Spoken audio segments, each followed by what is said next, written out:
রাসূলে পাক সাল্লাল্লাহু আলাইহি ওয়াসাল্লাম বলছেন কুল্লু সাবাবিন ওয়া নাসাবিন মুনকাতিউ ইয়াউমাল কিয়ামাত, কিয়ামতে সকল সম্পর্ক কাটা হয়ে যাবে, কারো সাথে কারো কোনো সম্পর্ক থাকবে না। এটার জবাবে তো আল্লাহ কোরআনেও বলে দিয়েছেন, কিয়ামতের ময়দানে তোমাকে দেখে তোমার সন্তান দৌড়ে পালাবে, তোমার ভাই তোমাকে রেখে দৌড়ে পালাবে, তোমার বাবা তোমাকে রেখে দৌড়ে পালাবে, তোমার মা তোমাকে রেখে দৌড়ে পালাবে, কেউ তোমার চিনবে না। আছে না নাই? তার মানে কিয়ামতের ময়দানে আমাদের যে কারোর সাথে সম্পর্ক থাকবে না, এটার প্রমাণ কোরআন আছে না নাই?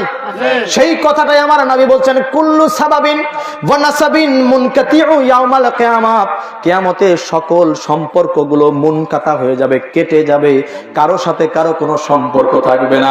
আমার নবী বলছেন, মা খালাত সাবাবি ওয়া নাসাবি, শুধুমাত্র আমার নসল ব্যতীত, সুবহানাল্লাহ বলেন, শুধুমাত্র আমার বংশধর ব্যতীত, আমার যে সিলসিলা, আমার যে বংশধর, এদের সাথে কারো সম্পর্কের মন কাটা হবে না। মানে আমি যদি আপনাদেরকে বলি, আমার নবীর বংশধর হিজ হোলিনেস মাই হুজুর পাক কিবলা এন্ড কাবা is the 36th descendant of নবী মুহাম্মদ মুস্তাফা সাল্লাল্লাহু আলাইহি ওয়াসাল্লাম।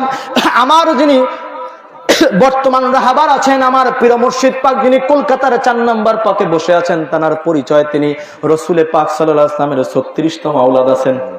কথা বলেন, আছেন না ভাই? আচ্ছা, রাসূলে পাক বলছেন, মা খালা সাবাবি ওয়া নাসাবি, কেবলমাত্র আমার সিলসিলা, আমার বংশধর, এদের সাথে আমার সম্পর্ক মুনকাতা হবে না। তার মানে ভাই, কিয়ামতের ময়দানেও আমার হুজুর পাকের সাথে আমার রাসূলের সম্পর্ক থাকবে কি থাকবে না?